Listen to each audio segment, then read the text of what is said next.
I've read that the same way PTSD is one significant negative event that can go on to affect a person negatively for a long time, psychedelic therapy has seemed to be like the opposite, where it's one significant positive event that people pull from and are affected by for an extended period of time. I think that's what he's trying to say, which is cool. That's a very interesting concept.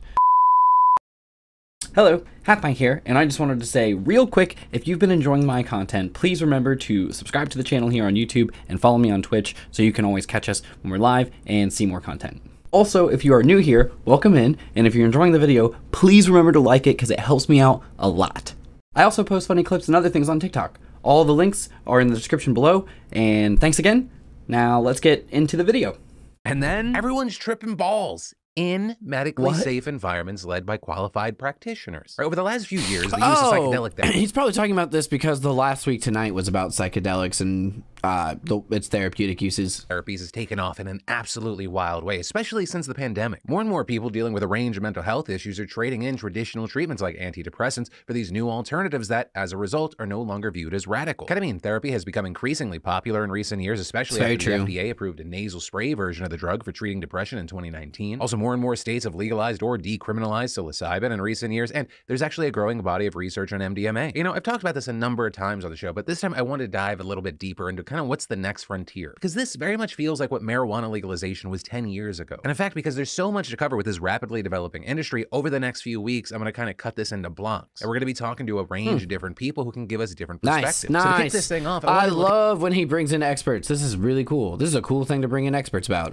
The science behind these life-changing psychedelic therapies. So we talked to Matthew Johnson, professor of psychiatry and behavioral sciences at Johns Hopkins and an expert on psychedelics and human consciousness, with Matt explaining why psychedelic therapies are so much more effective than conventional ones. Psychedelics in the right context provide an experience that people tend to learn from, and they change the way they're living their lives and the way they think about themselves because of that experience. So in that sense, it really makes this therapy more like psychotherapy, so talk therapy, which we know for a lot of disorders is extremely effective. So this is kind of more like medication specific. No, I've been in CBT, like just cognitive behavioral therapy, talk therapy for years, and it's done a lot. Obviously, I'm also on medication, and I try and like do other things to take care of myself. Like I try to eat a little better because gut health plays into things. I'm not always doing great at that. I also try and, you know, work out sometimes. I don't do it regularly. I really should. But I try and do things like that. Stuff I've learned in talk therapy to try and like take care of myself. So like, yeah, talk therapy is actually, if it sucks because you have to talk about stuff you don't want to talk about, and that can be really difficult. But like, after I finally just was like, okay, I'm gonna do this. I'm gonna talk about the things I don't want to talk about. And I'm just gonna try and get better because this is not it. After a while, it really did start to help a lot. Things got worse for a long time first, but I guess that's pretty common with CPTSD. And then they started to improve, and I didn't even notice they were improving at first. I was just kind of doing my own thing. And then eventually I kind of looked back and noticed I was doing things and able to do things a lot easier and with little to no anxiety, as opposed to like a few months back where I actually could not accomplish this task. I would not be capable of, like, there was a while where I couldn't go to the store by myself. There's no way. There was too much fear. I was too activated. It was too much. And now I can, and that seems really small. That seems like a really small victory probably, but that is actually pretty huge for me. So I don't know, like talk therapy really, really does help. Facilitated talk therapy, or maybe even a better analogy, it's more akin to a life event. You know, so people will say something happened in their life that changed them. Maybe they had their first child. Maybe they fell in love. Yeah, I've read that the same way PTSD is one significant negative event that can go on to affect a person negatively for a long time, psychedelic therapy has seemed to be like the opposite, where it's one significant positive event that people pull from and are affected by for an extended period of time. I think that's what he's trying to say, which is cool. That's a very interesting concept. Maybe they visited another culture for the first time and it kind of changed their perspective of seeing the world in an ongoing way. With Matt saying that's because unlike typically prescribed psychiatric medications, psychedelic treatments fundamentally alter the pathways in your brain. Specifically, they target a certain serotonin receptor, but that's just the first domino in a long chain that keep falling into place. We know kind of down in that downstream domino effect that there are massive changes in the way that the brain is communicating with itself, essentially. So you see, it's called global connectivity. Basically means we see brain areas that don't normally move and groove together. Now it's like those distinct brain regions they're synchronized. It suggests that there's communication between those brain areas that doesn't normally occur. But on the flip side, areas of the brain that typically do... What does that even mean? What? It just makes more of your brain fire off? Communicate with each other no longer do so with the same frequency. And that's probably the basis in some way for the claims of altered perception and altered, kind of having these aha moments where one can see one's problems from a different perspective and come to a resolution over them. Now, notably here, Johnson emphasized that these therapies are not for everyone. People with heart conditions and psychotic disorders like schizophrenia are groups that have a lot of risk factors. And although people who are more anxious or neurotic might be more likely to have a difficult time, Johnson said that shouldn't be a reason to prevent these folks from seeking these treatments or that they won't work. In fact, it's the opposite. Can they even seek these treatments? I didn't think we actually had. I thought it was very few states that you could do this. Maybe that some of those folks may be in more need of treatment, and we should also keep in mind, even though we do our best to minimize the so-called bad trip, meaning strong anxiety or panic, even with the best effort, at a high dose, about a third of the people will report very strong anxiety, essentially a bad trip. We don't have evidence that actually makes the therapy worse. In fact, a lot of people say, not everyone, but that going through those bad trips... Yeah, that's what I was hearing in the John Oliver. They were saying that a lot of the people who experience bad trips and hellscapes, I think is how they put it in the John Oliver episode, a lot of them still said they were glad they did it and benefited from it ultimately, which is pretty wild. Trips, and that can be intense sorrow, fear, panic, anxiety. That going through that and coming out the other side is very cathartic. In other words, that's crazy. Going through that difficulty helps them resolve some of their issues. Now, to be clear, Johnson stressed that this just pertains to clinical settings, because while scientists aren't really seeing negative long-term effects on patients who have had bad trips in these environments, research he's personally conducted found that if you take people with depression and anxiety out of these structured settings, the drugs can make the anxiety worse. And that's because when they're in a controlled setting, they're extensively screened for conditions that put them at risk, and there's a lot of preparation and... Well, also, I imagine that they actually have people there with them, because like in the John Oliver episode I was watching... The guy's like laying back in a hospital bed. There's a doctor on one side and a psychologist on the other, and then just kind of talking to him. So like there were literally people monitoring them and like ready and able to help them with anything they needed. Like water, here's some water. Eating, here's some eating. like whatever. Probably calm him down if he ever got to a point where he was like too upset. But he didn't really seem upset. He just seemed... I don't know, spacey, I guess. But he was talking about some really gruesome stuff. He was like going through traumas he had experienced as a fireman and some of the awful things he had seen. And yeah, it was wild.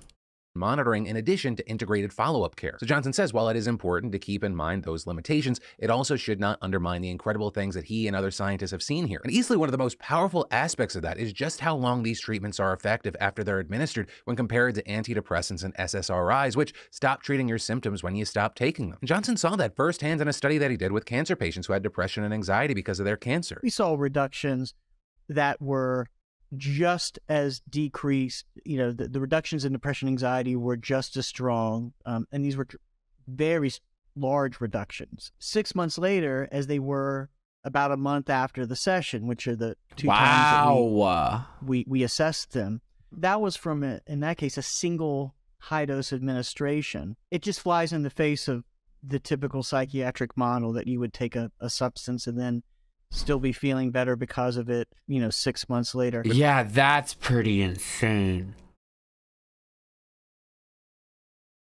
Man, if I don't take my meds for like 2 days, I feel it. That's crazy, dude. That's crazy. Oh my God. With Matt saying that his colleagues at NYU did a similar study, tracked down patients a while after, and found similar attributes an average of 4 to 5 years later, which is amazing. What? That's the really exciting thing. I mean, 4 to 5 years? Like there was one dude mentioned in the last week tonight who had like really bad alcoholism, and he took LSD in the 70s, sometime around then, and like someone found him 30 years later and he was still doing just fine. And I thought that was insane, but I was like, a lot of that is him, choosing to stay away from the substance, stuff like that, having adequate support around him. There's a lot of things that play into that sort of thing. So I was like, that's incredible. I wonder if thinking in the back of my head, I wonder if it has similar applications with like depression, anxiety, and like 4 or 5 years, one session, 4 or 5 years. That's I was just saying, if I don't take my meds 2 days, I can feel it. I notice it. My sleep gets messed up. I mean, it appears that in some people this may be indefinite. But both the positive and negative long-term effects are something that scientists need to keep studying, and that's hard because of government regulations. Yeah, that's kind of the problem with stuff like this, because once Nixon passed his law making it a Schedule 1, all the research that was happening was halted and basically thrown out. So we don't have any long-term data. So now we have to be the long-term data, just like with vaping. And social media and other stuff that wasn't around in any capacity really until more recently. Like, we're finding out as we age what the long-term effects of some of these things are. I'll be the long-term data. I'll be Dirty Dan. No joke though, honestly. If 4 or 5 years, 4 or 5 years, that's pretty insane. That's a long time. A week is a long time when I'm not doing well. So like 4 or 5 years of doing pretty well, that's insane. Johnson explaining that because most of these psychedelics are categorized as Schedule 1 drugs, it's much harder to research them. This despite the fact that science tells us they are much safer in terms of public health and societal impacts than legal substances like alcohol and tobacco, as well as other illegal drugs like meth and cocaine, which ironically are actually Schedule 2 drugs and much— Holy crap.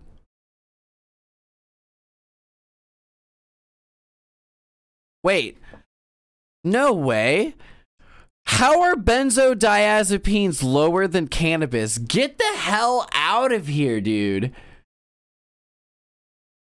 Community, economic, and environmental costs, crime and injury, family and adversities. Okay. Health damage. Okay, so benzo is definitely higher in health damage.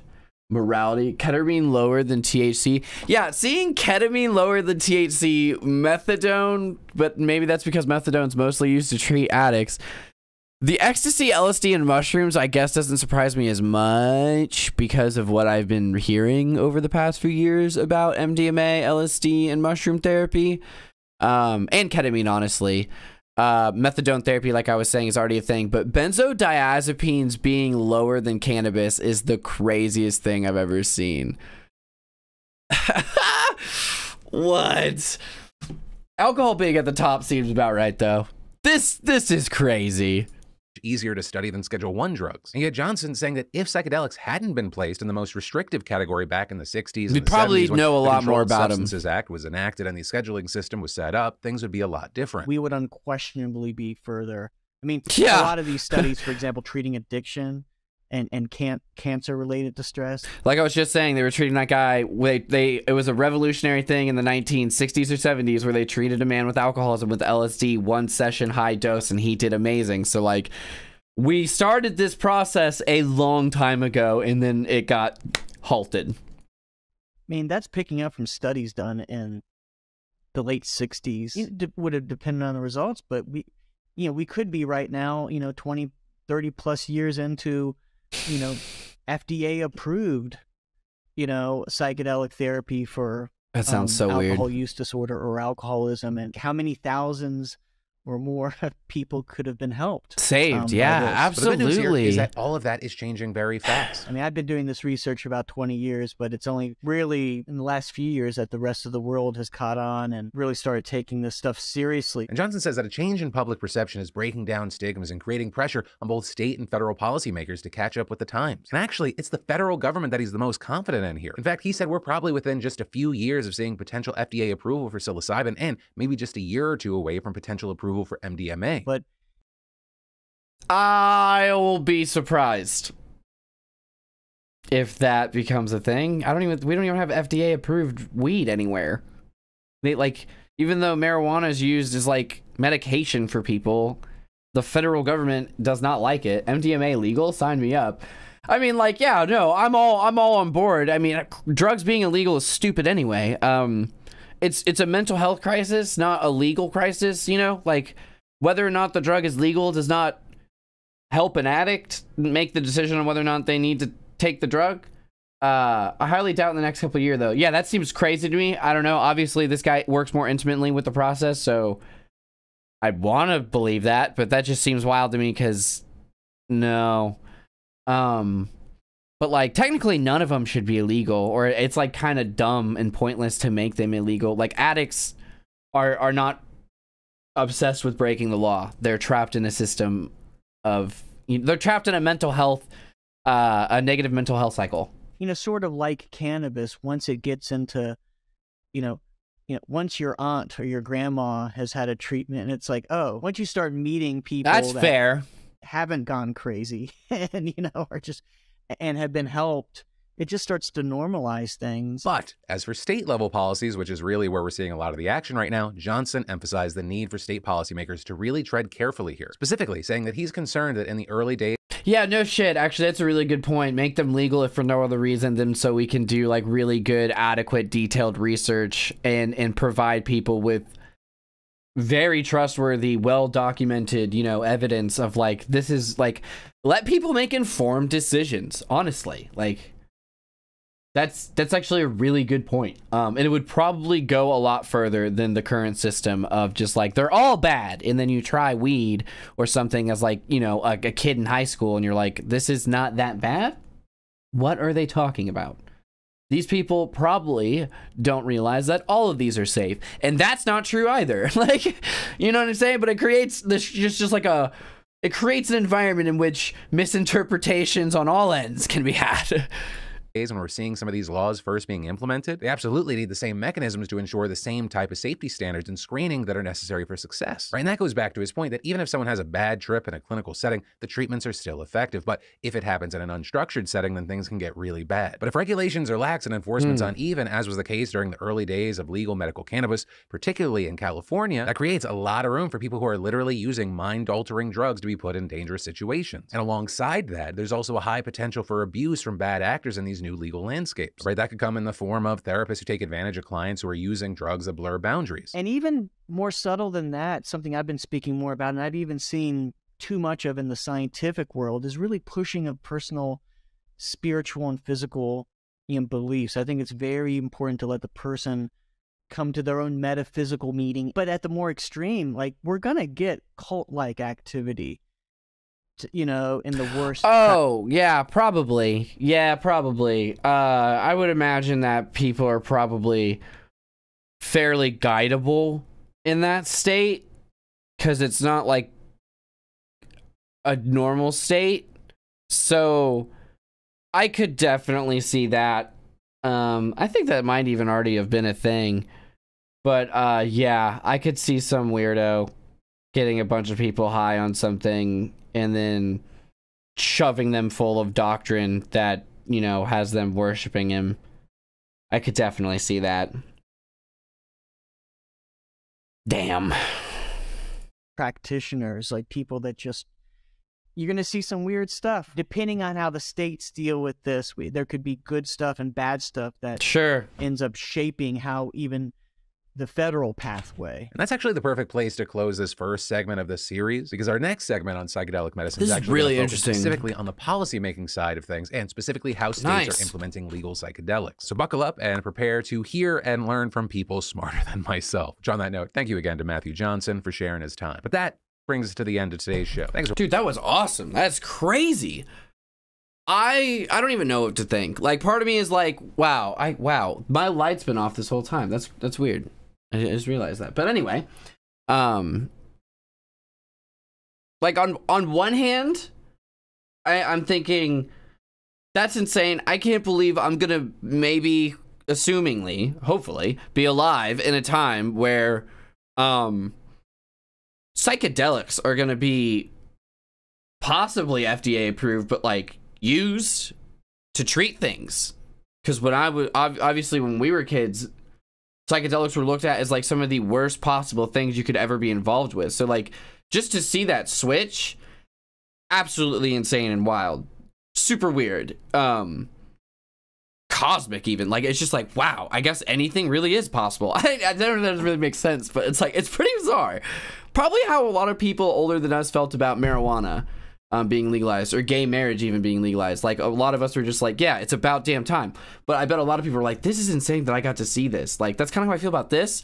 But on the other hand, I can't help but think, like, I mean, climate change will probably claim us all before then, right? So, like, you know, hope I make it.